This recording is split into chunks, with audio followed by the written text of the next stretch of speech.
आज हम जो बात करेंगे वो एक्सरसाइज 1.2 के बेसिक के बारे में बच्चों बात करेंगे, ठीक है।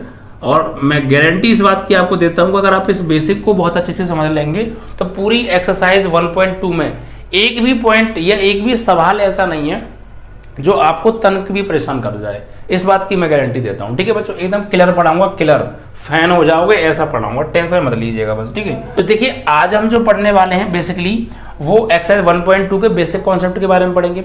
बच्चों हमने जो पढ़ा था एक्सरसाइज 1.1 में, उसमें हमने रिलेशन के बारे में पढ़ा था, संबंध के बारे में पढ़ा था, और फिर टाइप ऑफ रिलेशंस, संबंध के प्रकार के बारे में पढ़ा था, और फिर उससे संबंधित क्वेश्चंस हमने सॉल्व किए थे।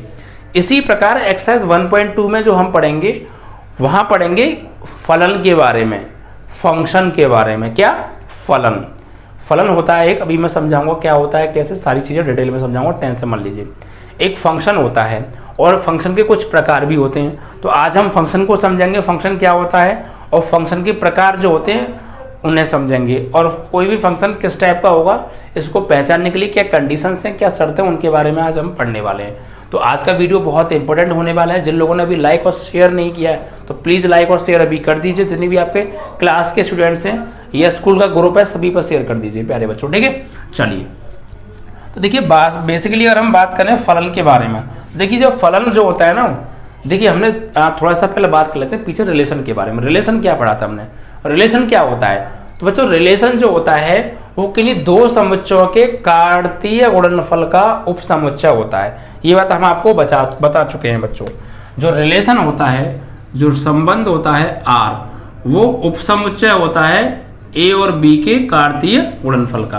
अगर हमारे पास दो सेट हैं, एक सेट ए है और एक सेट बी है, तो ए और बी का जब हम कार्तीय गुणनफल निकालेंगे तो कार्तीय गुणनफल में जो क्रमित युग्म आएंगे उन क्रमित युग्मों से ही मिलकर अगर हम एक सेट बना दें, तो उसी सेट को हम संबंध आर कहते हैं। यानी हम ये कह सकते हैं कि जो रिलेशन होता था वो सेट ए और सेट बी के कार्तीय गुणनफल का उपसमुच्चय होता था, ठीक है बच्चों, जिसको कि हम रिलेशन आर कहते हैं। अब बात करें कि सर संबंध क्या होता है, तो बच्चों जो संबंध होता है वो फंक्शन क्या होता है, फलन, कि सर फलन क्या होता है। तो बच्चों जो फलन होता है ना वो एक प्रकार से संबंध को ही हम फलन कहते हैं। जो हम अभी पिछली एक्सरसाइज में रिलेशन पढ़कर आए हैं उसी रिलेशन को ही हम फलन कहते हैं। बस होता क्या है, उस रिलेशन में थोड़ी सी कुछ शर्तें ऐड कर दी जाती हैं, कुछ रूल्स और रेगुलेशन हैं, कुछ बाउंडेशन एंड कंडीशन लगा दी जाती हैं उस रिलेशन में। अगर वो रिलेशन उन कंडीशन से होकर गुजरेगा तो वो रिलेशन एक फंक्शन कहलाएगा। अगर वो उन कंडीशंस को फॉलो करते हुए नहीं गुजरेगा रिलेशन तो उसको हम फिर फंक्शन नहीं कहेंगे, ठीक है बच्चों। तो फंक्शन ही रिलेशन होता है, फलन को ही हम संबंध कहते हैं। बस कुछ शर्तें हैं जो कि उस रिलेशन के अंदर डाल दी जाती हैं। अगर रिलेशन उन शर्तों का पालन करेगा तो वो रिलेशन फंक्शन होगा, अगर पालन नहीं करेगा तो वो रिलेशन फंक्शन नहीं होगा। अब वो क्या क्या शर्तें हैं रिलेशन में कि जिनको रिलेशन फॉलो करेगा तो वो फंक्शन कहलाएगा, उन शर्तों के बारे में आइए हम पढ़ते हैं बच्चों, ठीक है। देखिए बच्चों उससे पहले थोड़ी सी बात आप एक ही जान लीजिए कि मान लीजिए मेरे पास एक सेट ए है, इसके अंदर 1 2 3 एलिमेंट हैं। एक सेट बी है, इसके अंदर 4 5 ये एलिमेंट हैं, और इसमें एक मैंने रिलेशन बनाया कि a, b such that a minus B बराबर सम संख्या। तो भैया क्या क्या आएगा, तो r बराबर, इसको ध्यान से समझिएगा क्योंकि मैं ये जो समझा रहा हूँ किसी मकसद से समझा रहा हूँ जिससे आगे आपको समझने में सिंपल रहे। देखिए a माइनस बी मतलब सम संख्या, यानी a का मान जो लेना है a बिलोंग्स टू a है और b बिलोंग्स टू b है। यानी a का मान लेना है सेट a से और b का मान लेना है सेट b से, और a में से b को घटाना है, और a में से b को घटा के अगर सम संख्या आएगी तो उसको हम इसके अंदर लेंगे, अदरवाइज नहीं लेंगे। ये सारी चीज़ें हम पढ़ चुके हैं डिटेल में। तो भाई अगर मैं a की जगह लूँ 1 सेट a से और b की जगह लूँ मैं 4 सेट a से, तो 1 में से 4 घटाऊंगा तो क्या आएगा, विषम संख्या आएगी। तो 1 और 4 हम नहीं ले सकते, 1 और 5 ले सकते हैं, यस, क्योंकि 1 सेट a का एलिमेंट है और 5 सेट b का एलिमेंट है। तो a बिलोंग करता है सेट a से, इसका मतलब a की जगह 1 ले सकता हूँ और b की जगह 5, और 1 में से 5 घटाऊंगा तो क्या मिलेगी -4, और माइनस के 4 एक ऋणात्मक सम संख्या है, तो उसे ले सकते हैं। तो 1,5 आ जाएगा और 5,1 आ जाएगा। ऐसे ही देखिए घटाने पर ऋणात्मक सम संख्या मिली है, धनात्मक सम संख्या होनी चाहिए, ले सकते हैं। अगर हम यहाँ पे लें a इसका मान 2 और यहाँ पे लें इसका मान 4, तो 2 में से 4 घटाएंगे तो सम आएगा, या 4 में से 2 घटाएंगे तब भी सम आएगा।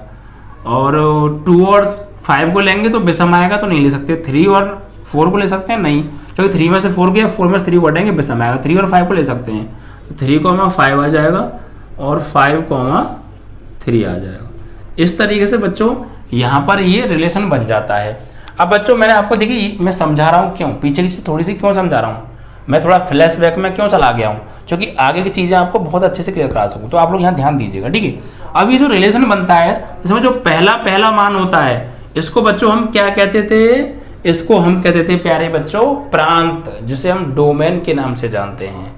और जो दूसरा मान होता है, इसको हम परिसर यानी रेंज हम कहते थे। क्या बोलते थे? रेंज। यानी यहाँ पर अगर मैं बात करूं प्रांत, तो प्रांत क्या होता है बच्चों? डोमेन बोलते हैं इसे इंग्लिश में। और प्रांत यानी जो पहले मान है, जो x के मान है पहले या a के मान कह सकते हैं, इनसे मिलकर एक समुच्चय बनेगा 1, 5, 2, 4, 3 और एक एलिमेंट को देखो 5 दोबारा आ रहा है, लेकिन 5 एक ही बार लिखेंगे। तो इसी को हम क्या बोलते हैं बच्चों? डोमेन बोलते हैं, प्रांत बोलते हैं। जो रिलेशन में पहले मान आता है उन्हें हम प्रांत बोलते हैं। बहुत अच्छे से डिस्कस कर चुका हूँ प्रांत के ऊपर पिछली एक्सरसाइज में, डिटेल में समझाता सारी चीजें। परिसर क्या होता है? परिसर होता है जिसे हम रेंज के नाम से जानते हैं, ठीक है। क्या बोलते हैं? रेंज। जो दूसरे मान होते हैं उन्हें हम रेंज बोलते हैं, जैसे 5, 1, 4, 2 और 3। दोबारा 5 आ रहा तो एक ही बार 5 लिखेंगे। तो ये क्या होता है बच्चों? आपका परिसर होता है, ठीक है।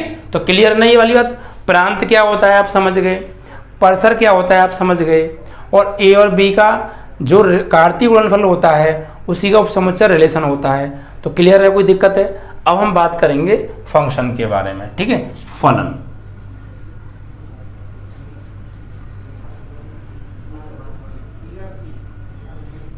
फंक्शन क्या होता है बच्चों, ठीक है। तो ये चीज आपको क्लियर होगी नहीं। प्रांत क्या होता है? जो रिलेशन में क्रमतीय को आते हैं उसमें जो पहली वैल्यू होती है, यानी जो x का मान होता है, हम ये कह सकते हैं, उनसे मिलकर अगर हम एक समुच्चय बना दें तो उसे हम प्रांत बोलते हैं, डोमेन, सेट ऑफ डोमेन बोलते हैं। और जो दूसरा मान होता है उसे हम परिसर बोलते हैं, जिसे हम रेंज भी कह सकते हैं, ठीक है। उस रिलेशन की रेंज है। Is that clear? अब हम बात करेंगे डीपली फंक्शन के बारे में। तो ये मैं अब हटा देता हूं, ठीक है। तो अब देखिए बच्चों फंक्शन क्या है। मेन टॉपिक जो आज का हमारा है वो है फंक्शन, बिकॉज फंक्शन पर ही पूरी एक्सरसाइज डिपेंड है। जैसे मैंने आपको कहा था कि आप रिलेशन समझ लीजिए और टाइप ऑफ रिलेशन समझ लीजिए। आपकी 1.1 एक्सरसाइज में ऐसे खत्म करा दूंगा कि आपको पता नहीं चलेगा।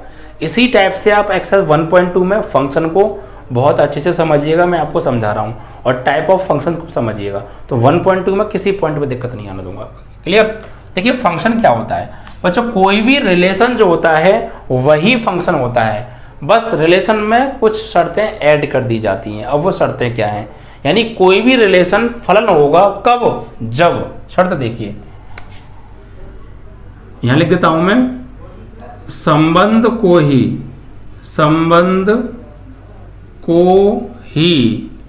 हम फलन, फंक्शन कहते हैं, ठीक है भाई। हम यहां ये भी कह सकते हैं कि कोई भी संबंध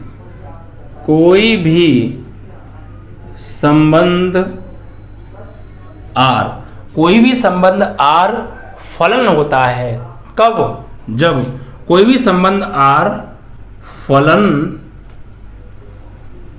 कहलाता है यदि, अब यहां पर कुछ शर्तें हैं बच्चों, कोई भी रिलेशन R फलन कहलाएगा यदि, नंबर 1, शर्त नंबर 1, 3 शर्तें हैं बच्चों।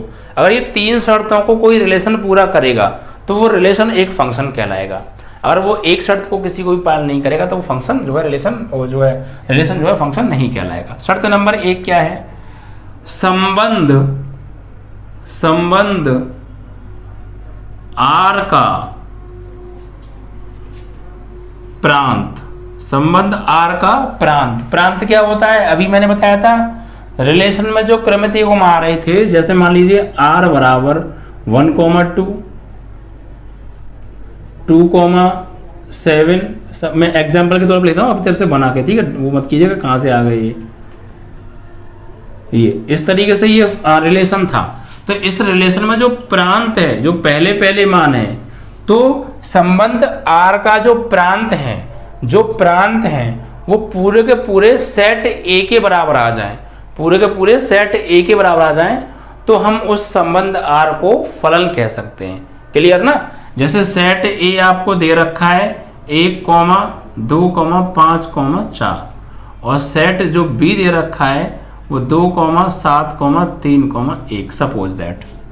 तो मैं क्या कह रहा हूं, कोई भी रिलेशन, कोई भी संबंध आर फलन कब कहलाएगा, जब जो आर का जो प्रांत है, जो पहले पहले एलिमेंट है, वही तो प्रांत होते हैं, डोमेन।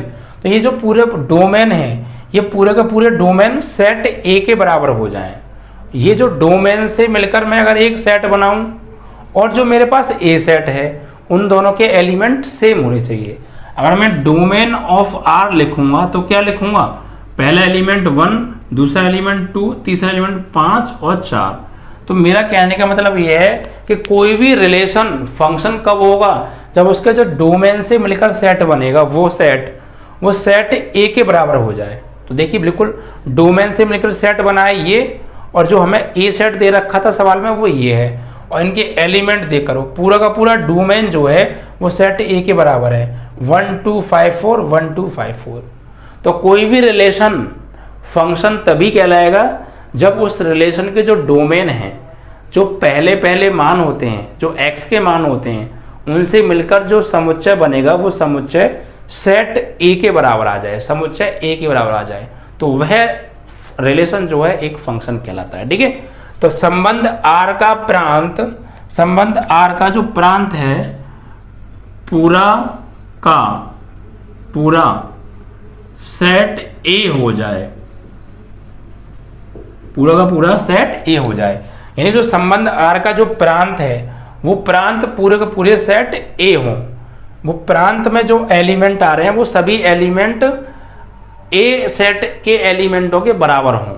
ठीक है। तो हम ये कहेंगे कि वो रिलेशन एक फंक्शन है। Is that clear. दूसरी शर्त क्या होती है बच्चों, पहली शर्त तो ये थी कि संबंध आर का जो प्रांत है वो पूरा का पूरा सेट ए होने चाहिए।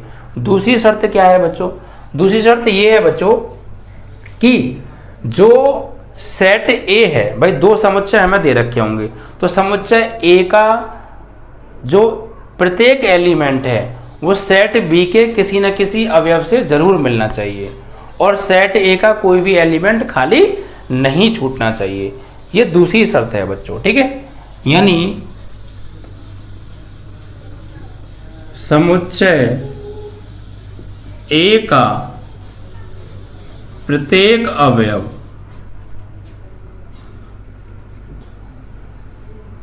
समुच्चय बी के किसी खास अवयव से जरूर मिलना चाहिए, जरूर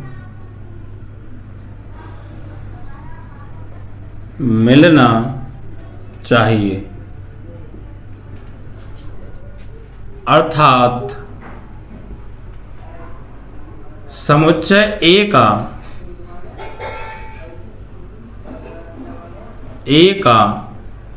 कोई भी अवयव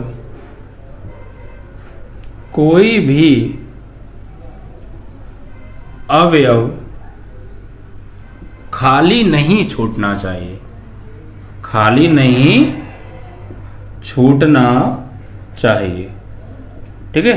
सेट ए का कोई भी जो एलिमेंट है वो खाली नहीं छूटना चाहिए। सेट ए का प्रत्येक एलिमेंट सेट बी के किसी न किसी अवयव से बच्चों जरूर मिलना चाहिए। ठीक है। जैसे अगर हम इसका एरो डायग्राम बनाएं बच्चों, ठीक है, एरो डायग्राम में आपको बता चुका हूं वैसे रिलेशन के अंदर कि एरो डायग्राम हम कैसे बनाते हैं। ठीक है। तो अगर हम इसका एरो डायग्राम बनाएं, जैसे मान लीजिए एग्जाम्पल के तौर पे समझा रहा हूं, ये ए एलिमेंट है, सेट ए है, तो इसके एलिमेंट हैं 1 2 5 4 और एक बी सेट है, इसके जो एलिमेंट हैं वो है, मान लीजिए मैं अपनी तरफ से मान लेता हूँ कुछ और, जैसे यहाँ पे मान लीजिए 7 हो गया, 9 हो गया, 11 हो गया, 6 हो गया, तो 7 9 6 कुछ भी एलिमेंट ले लीजिए, 11 हो गया। तो मेरा कहने का मतलब ये था कि हमने क्या लिखा है, समुच्चय ए का प्रत्येक अवयव समुच्चय बी के किसी खास अवयव के साथ मिलना चाहिए और सेट ए का कोई एलिमेंट खाली भी ना छूटे।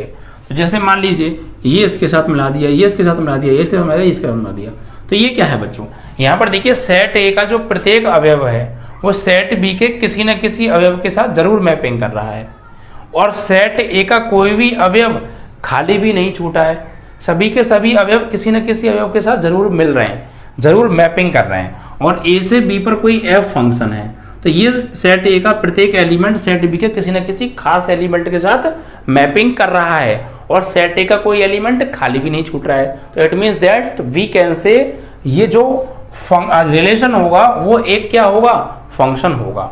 ठीक है, तो ऐसा रिलेशन एक फंक्शन कहलाता है। कौन सा रिलेशन, कि सेट ए का प्रत्येक अवयव सेट बी के किसी न किसी खास अवयव के साथ मैपिंग करे और सेट ए का कोई एलिमेंट खाली भी ना छूटे।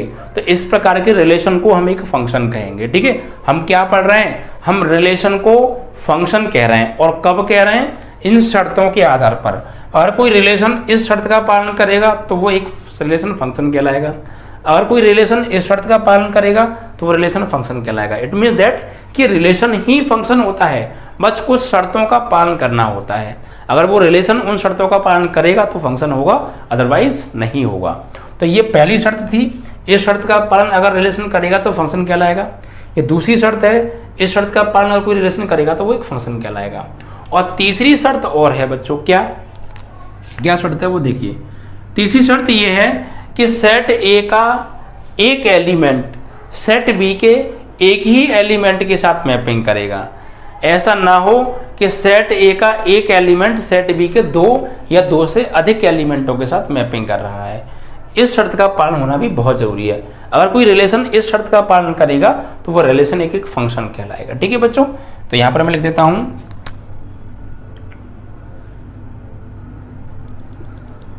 संबंध आर के समुच्चय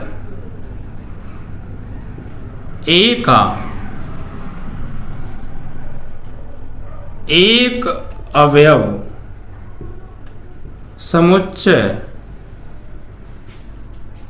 बी के एक अवयव समुच्चय ए का एक अवयव, या हम ये भी समुच्चय ए का एक अवयव, एक दो बार एक अवयव समुच्चय बी के एक अवयव के साथ मैपिंग करेगा। मैपिंग यानी मिलेगा, मैपिंग मतलब मिलना, मैपिंग करेगा। ठीक है भाई, यानी इसका मतलब क्या है यहाँ पे कि सेट ए का एक अवयव सेट बी के एक अवयव के साथ मैपिंग करेगा। मेरा कहने का मतलब ये है कि सेट ए का एक एलिमेंट सेट बी के एक ही एलिमेंट से मैपिंग करेगा। ऐसा नहीं है कि सेट ए का एक एलिमेंट सेट बी के 2 एलिमेंटों के साथ जाके मिल रहा है, नहीं, तो वो रिलेशन एक फंक्शन नहीं कहलाएगा। हाँ, अगर किसी रिलेशन का सेट ए है और सेट बी है और सेट ए का एक एलिमेंट सेट बी के एक ही एलिमेंट के साथ मैपिंग कर रहा है, दूसरा एलिमेंट किसी अन्य दूसरे एलिमेंट के साथ मैपिंग करेगा, सेट ए का तीसरा एलिमेंट सेट बी के किसी तीसरे एलिमेंट अन्य तीसरे एलिमेंट के साथ मैपिंग करेगा, सेट ए का एक अन्य चौथा एलिमेंट सेट बी के अन्य चौथे एलिमेंट के साथ मैपिंग करेगा, तो उस रिलेशन को हम फंक्शन कहेंगे। ठीक है बच्चों, और सेट ए का कोई एलिमेंट खाली भी नहीं छूटना चाहिए, ये बात आप विशेष ध्यान रखिएगा।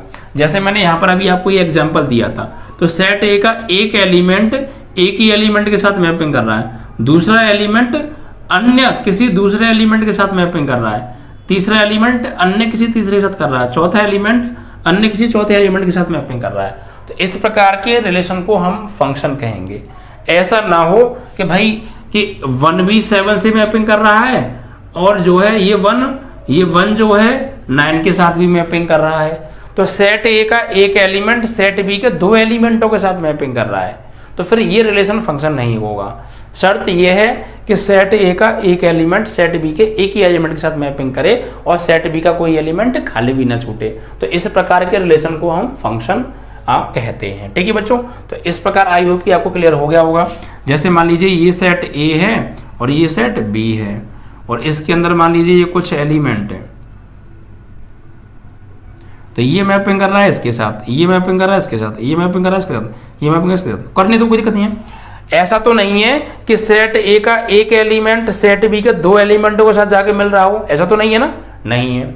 अगर ऐसा हो गया कि सेट ए का एक एलिमेंट सेट बी के 2 या 2 से अधिक एलिमेंट के साथ जाकर मैपिंग कर रहा है, तो वो रिलेशन एक फंक्शन नहीं कहलाएगा। और सेट बी का कोई एलिमेंट सेट ए का कोई एलिमेंट खाली भी नहीं छूटना चाहिए, ये ध्यान रखिएगा।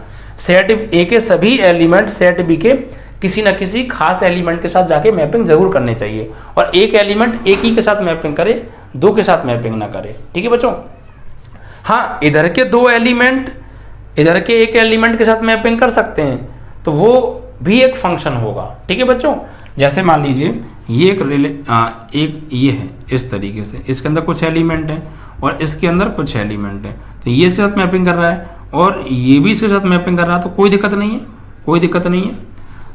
हमें क्या कहना है, सिर्फ इधर का एक एलिमेंट इधर के 2 एलिमेंट के साथ मैपिंग ना करे। सेट ए का एक एलिमेंट सेट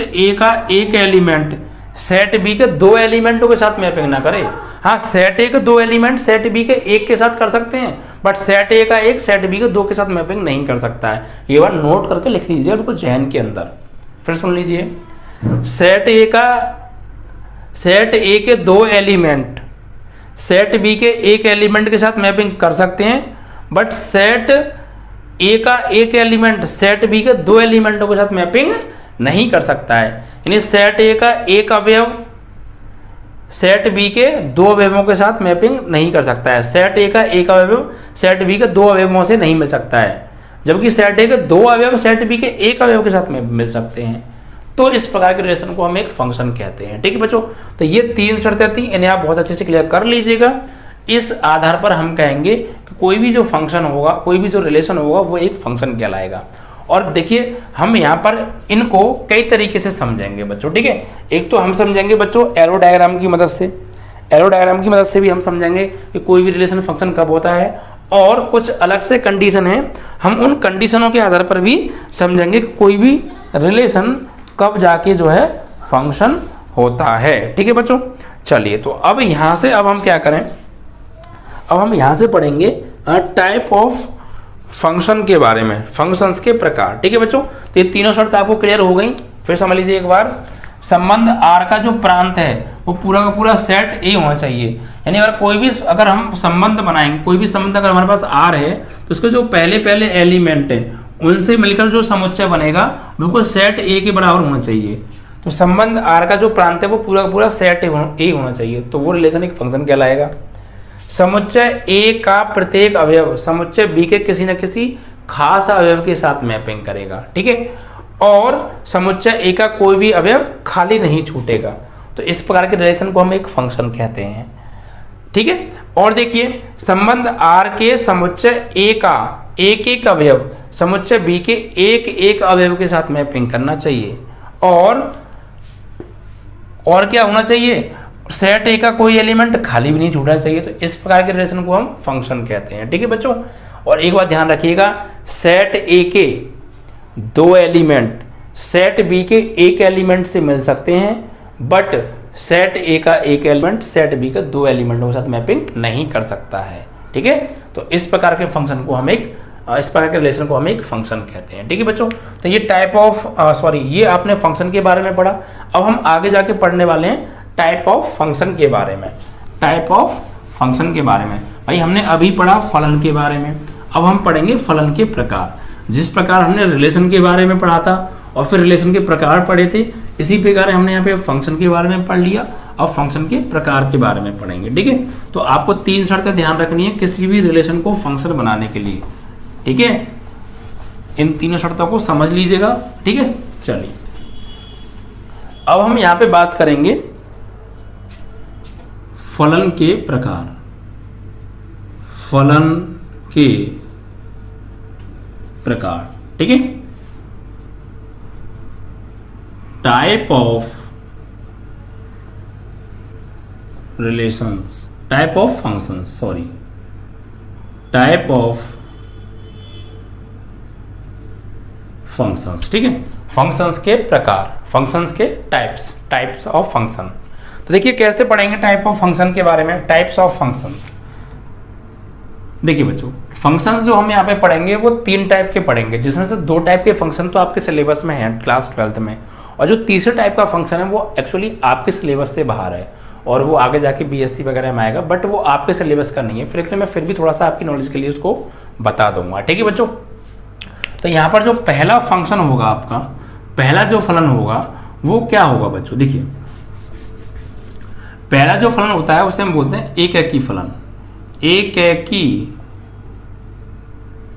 फलन, ठीक है, जिसे हम वन फंक्शन के नाम से भी जानते हैं, वन फंक्शन, ठीक है बच्चों, या फिर इसे हम इंजेक्टिव फंक्शन भी बोलते हैं, इंजेक्टिव फंक्शन, ठीक है। तो एकैकी फलन बोल दो या वन फंक्शन बोल दो या इंजेक्टिव फंक्शन बोल दो, एक ही बात है, ये बात आप ध्यान रखिएगा, ठीक है बच्चों। तो देखिए एकैकी फलन कौन सा होता है, तो देखिए एकैकी फलन हम उसे कहते हैं कि सेट, अगर हमारे पास 2 समुच्चय हैं, एक समुच्चय ए और एक समुच्चय बी, और हम उन दोनों समुच्चयों को एरो डायग्राम बनाएं, ठीक है, कोई 2 समुच्चय हैं ए और बी और उनसे मिलकर हमने एक रिलेशन बनाया और हम उस रिलेशन का एरो डायग्राम बनाएं, तो सेट ए का एक एलिमेंट सेट बी के एक ही एलिमेंट के साथ मैपिंग करे, दूसरा एलिमेंट किसी दूसरे एलिमेंट के साथ मैपिंग करे, तीसरा तीसरे के साथ, यानी सेट ए का एक एलिमेंट सेट बी के एक एलिमेंट के साथ मैपिंग करे और सेट ए का कोई एलिमेंट खाली भी ना छूटे। तो इस प्रकार के रिलेशन को हम फंक्शन कहते हैं और इस फंक्शन को हम बोलते हैं एकैकी फलन। और ये जो मैं शर्त बोल रहा हूँ ये शर्त मैंने भी आपको पीछे ही समझाई थी, उसी टाइप की शर्त है बिल्कुल, ठीक है। तो यहां पर हम लिखेंगे समुच्चय ए का एक अवयव समुच्चय बी के एक अवयव के साथ मैपिंग करे, यानी मिले,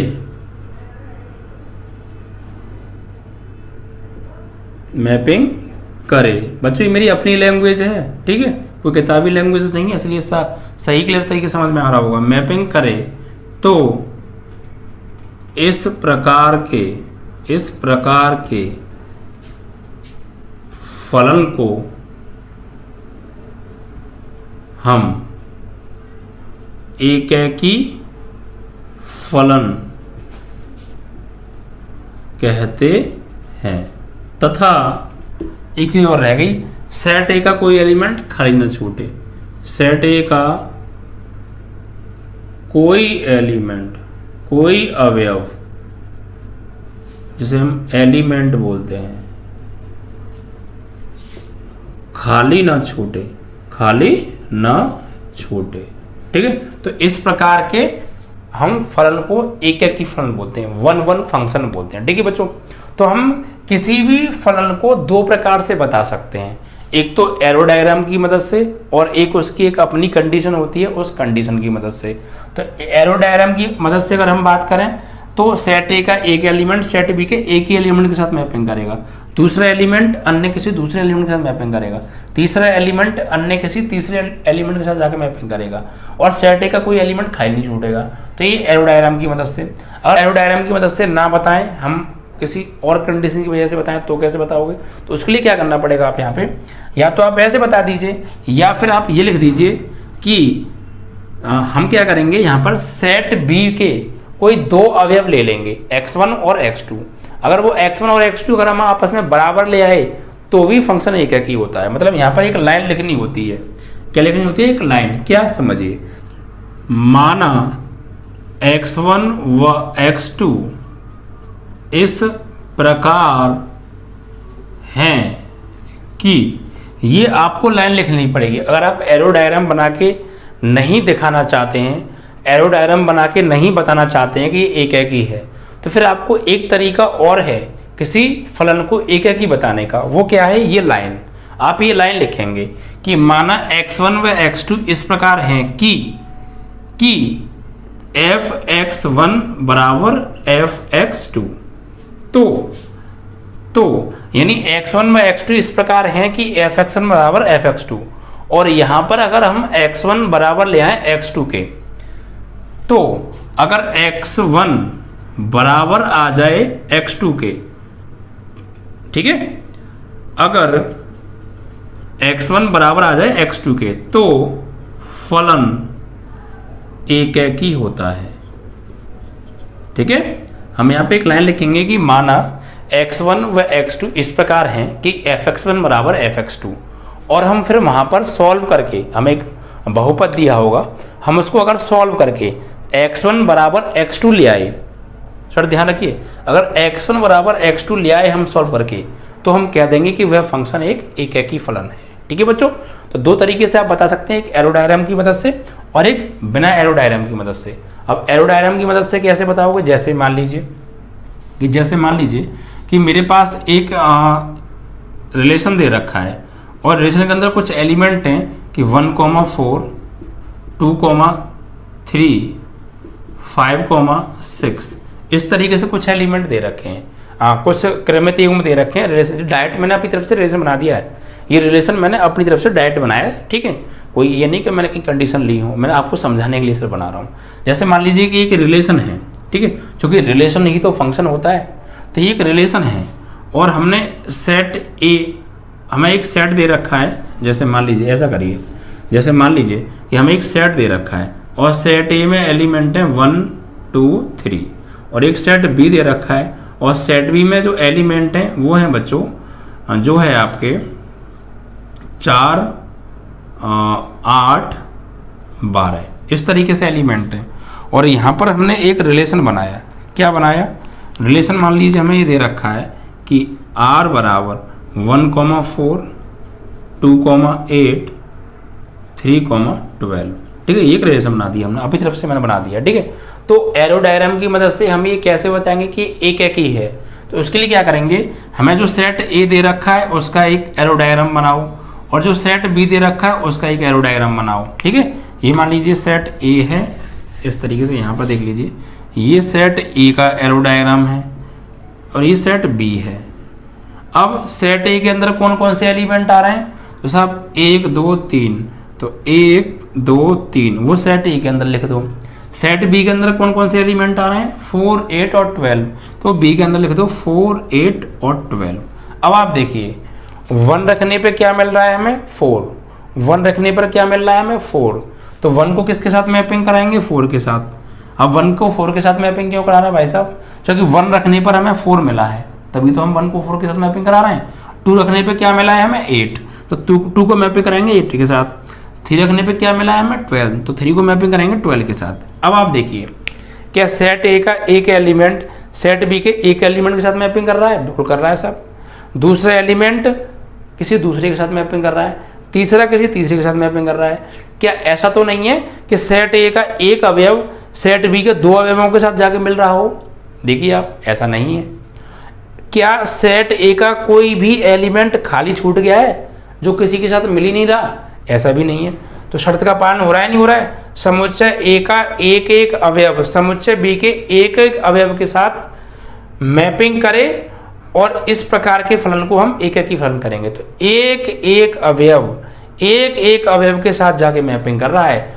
सेट ए का एक एलिमेंट सेट बी के 2 अवयवों के साथ मैपिंग नहीं कर रहा है, या सेट बी के 2 अवयव सेट ए के 2 अवयव सेट बी के 2 अवयव के साथ मैपिंग नहीं कर रहा है। ठीक है, यानी कि सेट ए का एक अवयव सेट बी के 2 अवयवों के साथ भी मैपिंग नहीं कर रहा है। अगर सेट ए का एक अवयव सेट बी के 2 अवयवों के साथ मैपिंग है, तो पहले तो वो फंक्शन ही नहीं होगा, क्योंकि वो रिलेशन फंक्शन होता ही नहीं है। मैंने आपको कंडीशन बताई थी।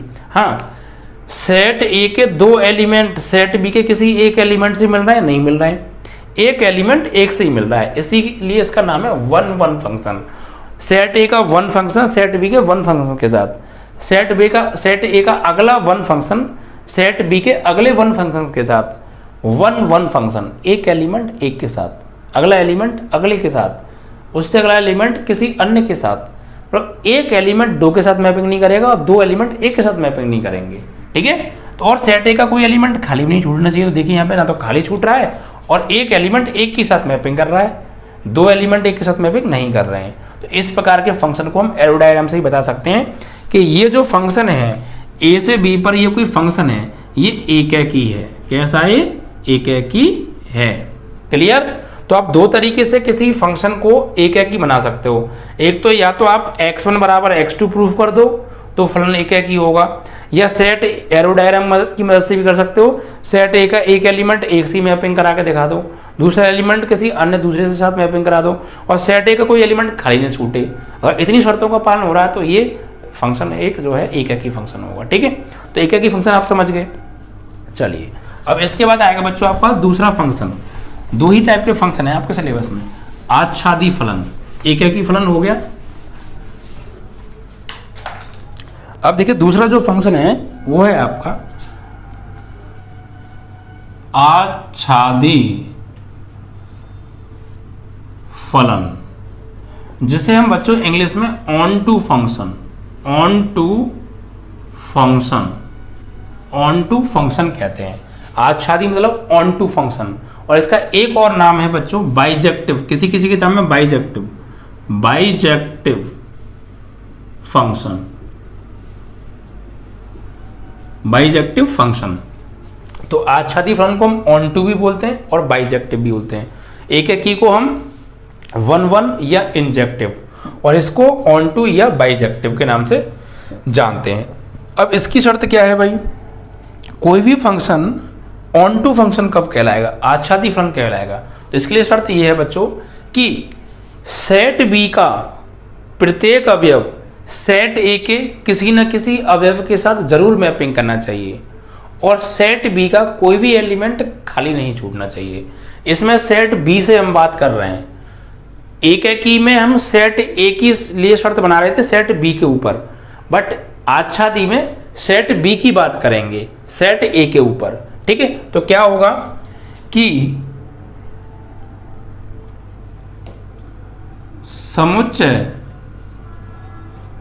समुच्चय बी का प्रत्येक अवयव, समुच्चय बी का प्रत्येक अवयव समुच्चय ए के किसी न किसी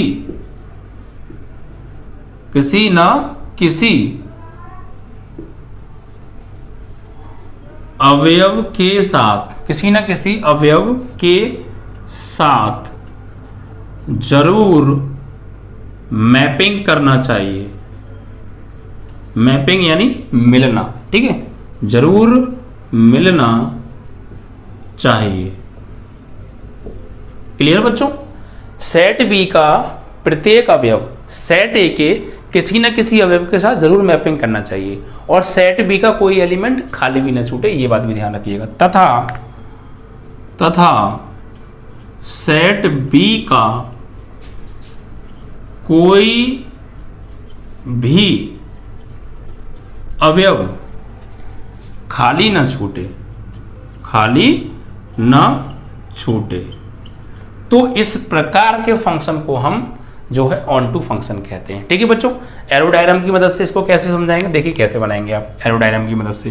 देखिए बच्चों, जैसे मान लीजिए मेरे पास एक सेट ए है, इसके अंदर एलिमेंट है 2 4 6, और एक मेरे पास सेट बी है, इसके अंदर एलिमेंट है आपके 6 12 18। क्लियर? और देखिए और भी इसमें आ सकता है, और भी आप कह सकते हैं।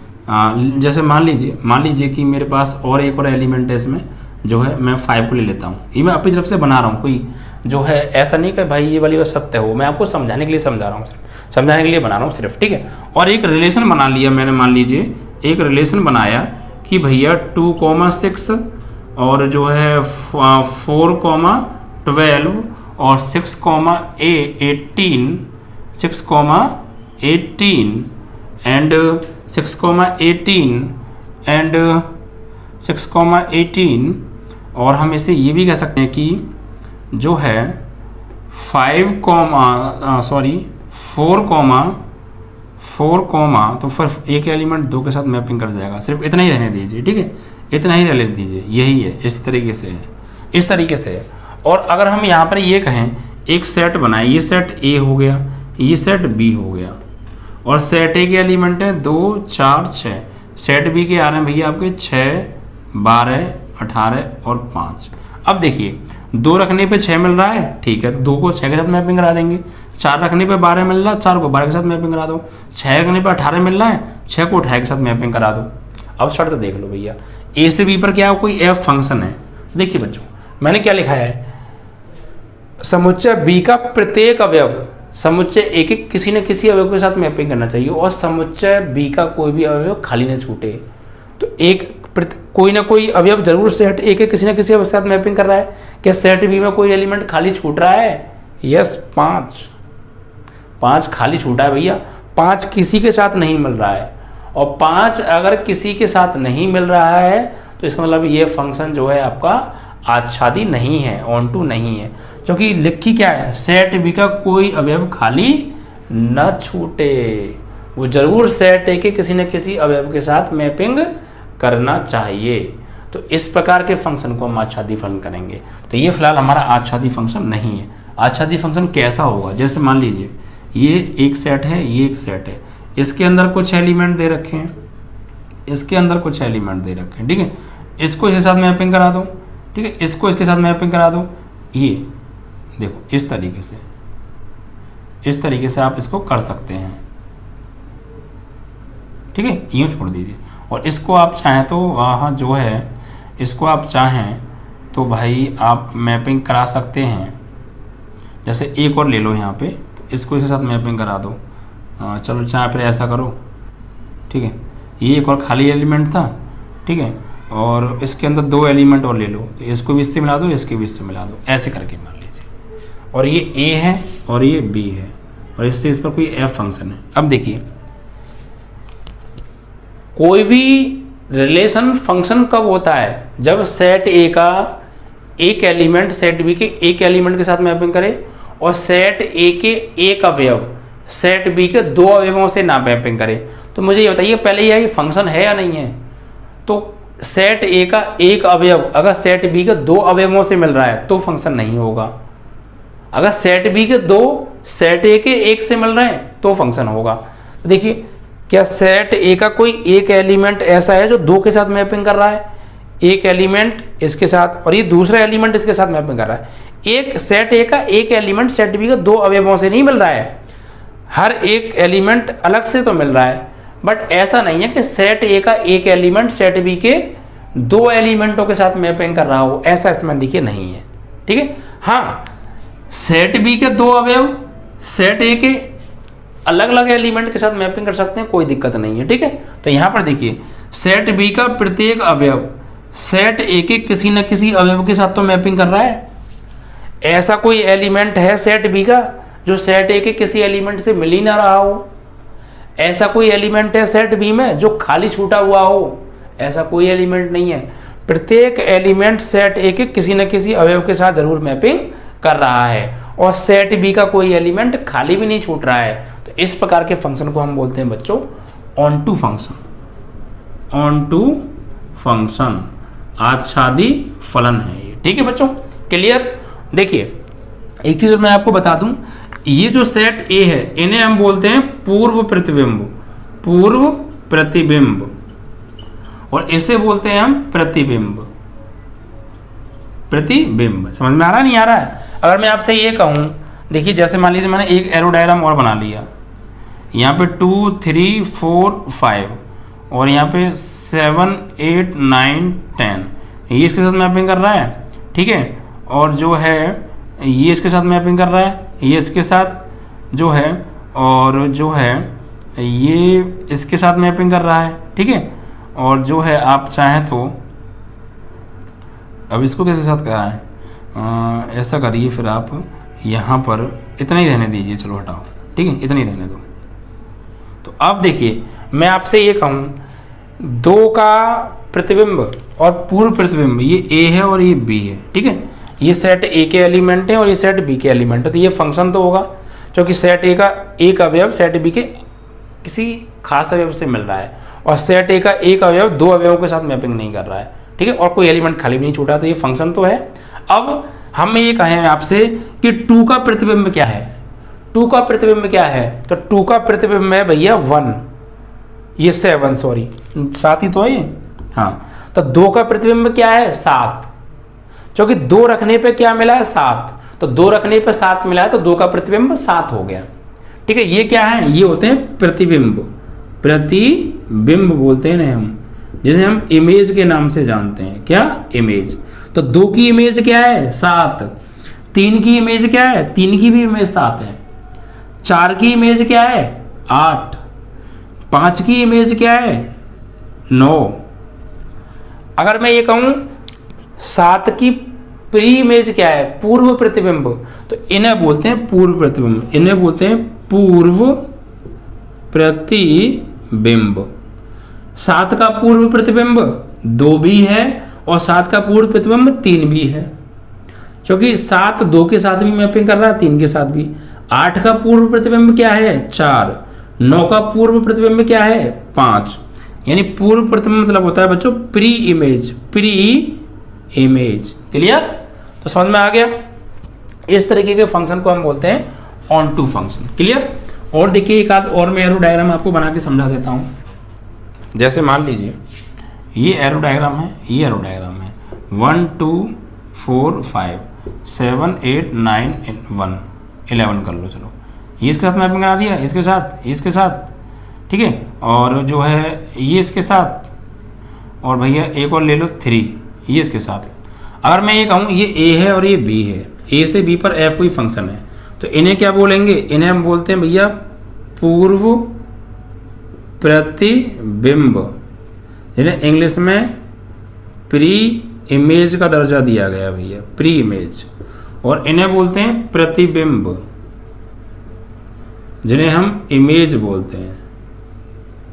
ठीक है भाई। तो अगर मैं आपसे ये कहूं कि 2 की इमेज क्या है, 2 का प्रतिबिंब क्या है 7, 1 का प्रतिबिंब क्या है 7, और 2 का प्रतिबिंब क्या है, 2 का प्रतिबिंब भी 7 है। सेट ए के 2 अवयवों की एक ही प्री इमेज, एक ही प्रतिबिंब हो सकता है। सेट ए के 2 अवयवों की एक इमेज हो सकती है, ठीक है, लेकिन सेट ए के एक अवयव की 2 इमेज नहीं हो सकती, ये बात ध्यान रखिएगा। मैं फिर बता रहा हूं आपको, सेट ए के 2 अवयवों की एक इमेज हो सकती है, लेकिन सेट ए के एक अवयव की 2 इमेजेस नहीं हो सकती हैं। इट मीन्स दैट कि सेट ए का अवयव सेट बी के 2 अवयवों के साथ मैपिंग नहीं कर सकता है, जबकि 2 अवयव सेट बी के एक अवयव के साथ मैपिंग कर सकते हैं। ठीक है, तो देखिए 1 की अगर मैं ये कहूँ 1 का प्रतिबिंब क्या है 7, प्रतिबिंब मतलब इमेज। 2 का प्रतिबिंब भी 7 है, 4 का प्रतिबिंब 8 है, 5 का प्रतिबिंब 9 है, 3 का प्रतिबिंब 11 है। और मैं कहूँ 7 का पूर्व प्रतिबिंब क्या है, तो भैया 1 भी है, और 7 का पूर्व प्रतिबिंब 2 भी है। 8 का पूर्व प्रतिबिंब 4, 9 का पूर्व प्रतिबिंब 5, 11 का पूर्व प्रतिबिंब 3। क्लियर। तो इन्हें बोलते हैं पूर्व प्रतिबिंब यानी प्री इमेज, और इन्हें बोलते हैं इमेज। ठीक है, चलिए, तो ये आपका हो गया ऑन टू फंक्शन। क्या शर्त थी कि सेट बी का प्रत्येक अवयव सेट ए के किसी न किसी अवयव के साथ जरूर मैपिंग करे और सेट बी का कोई एलिमेंट खाली न छूटे। सिर्फ इतना है तुम्हारे सिलेबस में। अब एक फंक्शन और है, मैं थोड़ा सा समझा देता हूँ जल्दी से। वो फंक्शन जो मैंने अभी ऑन टू कराया ना, इसका बिल्कुल उल्टा है भाई। ऑन टू फंक्शन आच्छादी फलन ये कह रहा था कि सेट बी का कोई एलिमेंट खाली न छूटे, और जबकि जो मैं अब कराने जा रहा हूँ वो ये कहता है कि सेट बी का कम से कम एक अवयव खाली जरूर छूटना चाहिए। तो एक दूसरे के उल्टे हो गए भाई।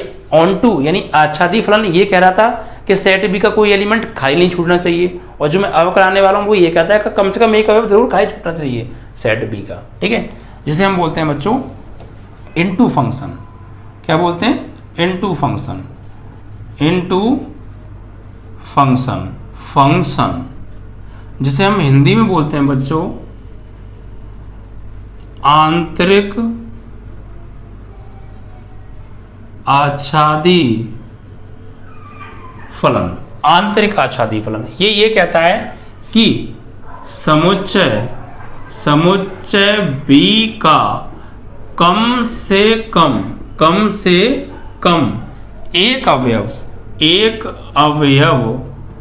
जरूर खाली छूटना चाहिए। ठीक है, ये कहता है। जबकि ऑन टू क्या कहता है कि सेट बी का कोई भी एलिमेंट खाली न छूटे, जबकि इन टू कहता है कि सेट बी का कम से कम एक अवयव जरूर खाली छूटे। तो उल्टा हो गया, नहीं हो गए। यानी इसका अगर हम एरो डायग्राम बनाए तो कुछ ऐसे बनेगा। जैसे मान लीजिए इसका एरो डायग्राम है, ये आपके आउट ऑफ सिलेबस है, बट मैं आपको समझा रहा हूँ। इसके अंदर कुछ एलिमेंट हैं और इसके अंदर कुछ एलिमेंट हैं। ठीक है, तो मान लीजिए ये इसके साथ मैपिंग कर रहा है, इसके साथ मैपिंग, ये जो है आपका, ये जो है इसके साथ मैपिंग कर रहा है और ये इसके साथ मैपिंग कर रहा है। ठीक है, तो यहाँ पर देखिए सेट बी का एक एलिमेंट खाली छूट गया ना, तो ये कैसा है, और इनटू फंक्शन है, आंतरिक आच्छादी फलन है। इसमें शर्त यह है कम से कम एक अवयव जरूर सेट बी में खाली छूटना चाहिए। एक से ज्यादा भी छूट सकते हैं, कोई दिक्कत नहीं है, लेकिन यार एक तो कम से कम जरूर छूटे। ऐसा अगर एक भी नहीं छूट रहा है तो फिर वो तो ऑन टू हो जाएगा, आच्छादी हो जाएगा। हाँ, अगर एक छूट रहा है या एक से ज्यादा भी छूट रहे हैं तो फिर वो एन टू होता है। ये आपके आउट ऑफ सिलेबस है, बट आप ये ध्यान रखिएगा। तो ये ऑन टू और एन टू दोनों एक दूसरे के विपरीत हैं। वो कहता है एक भी मत छूटना चाहिए खाली, ये कहता है एक कम से कम जरूर छूटना चाहिए खाली।